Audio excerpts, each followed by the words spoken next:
ভাইরে, আপনারা এই ফুটফুটে সুন্দর দুইজনকে চিনতে পেরেছেন?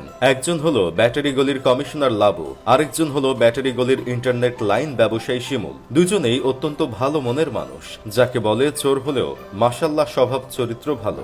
সম্প্রতি এই দুইজন ফুটফুটে সুন্দর ভালো মনের মানুষ বোকাবোলা কোমল পানীয় বিজ্ঞাপনে অভিনয় করেন। এরপর থেকেই বাঙালিরা হাতে হারিকেন আর আইক্যাওয়ালা বাঁশ নিয়ে এই দুইজন ভালো মনের মানুষকে খুঁজতেছে। কেউ বলছে ব্যাটারি গলির ইন্টারনেট লাইন ব্যবসায়ী শিমুলের নিতম্ব বরাবর হালকা একটা টান দিব, যাতে 32টা সেলাই লাগে। আবার কেউ বা বলছে ব্যাটারি গলির কমিশনারকে পাইলে ওর কাঠালে আছলা যুক্ত আইক্যাওয়ালা বাঁশ দিতাম। তা আপনারা এই ফুটফুটে সুন্দর দুইজনকে কাছে পেলে কে কি দিতেন তা আমাদের একটু জানিয়ে। কমিশনার লাবু বিজ্ঞাপনে বলেছিল, আগে কোকে একটা ঢোক দেন, তারপর একটা সার্চ দেন। হাজার হোক কমিশনার মানুষ যেহেতু বলেছে, সেহেতু কোকে ঢোক না দিয়ে আগে একটা সার্চ দিলাম। আর সার্চ দেবার পর যে তথ্যগুলো দেখতে পেলাম সেটা জানার পর আমার মনে হলো কমিশনার সাহেব এতটা ফুটফুটে সুন্দর হলো কিভাবে। কয়েকদিন আগে আরেক অভিনেতা জোভান যখন রূপান্তর নাটক করে সমালোচিত হয়েছিল, তখন জোভান ফেসবুকে ভিডিও বার্তার মাধ্যমে দেশ ও জাতির কাছে ক্ষমা চান। আর এখন যখন কমিশনার লাবুকে সবাই সাবান ছাড়া ধুইতেছে,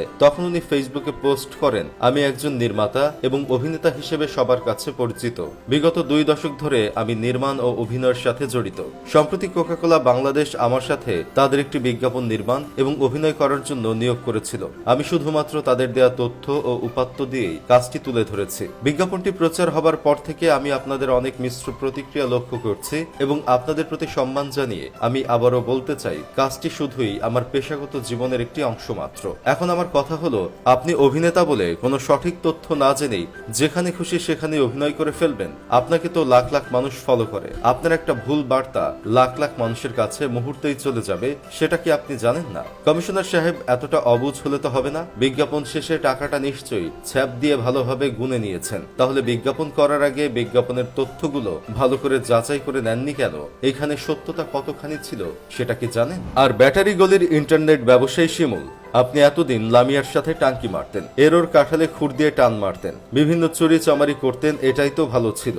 আপনি কোন ক্ষণিকের ছেলের পরামর্শে এরকম বিজ্ঞাপনে অংশগ্রহণ করতে গেলেন? বিজ্ঞাপন করার সময় আপনার আবেগ কাজ করেছিল, এখন যখন পাবলিক আপনাকে সাবান বাদে ধুইতেছে, তখন আপনার বিবেক কাজ করা শুরু করেছে। তাই এখন ফেসবুকে পোস্ট দিছেন, আমি ভবিষ্যতে কোনো কাজে অভিনয় করতে গেলে অবশ্যই আমাদের দেশের মূল্যবোধ, মানবাধিকার, মানুষের মনোভাবকে যথেষ্ট সম্মান দিয়ে বিবেচনা করে তারপর কাজ করব।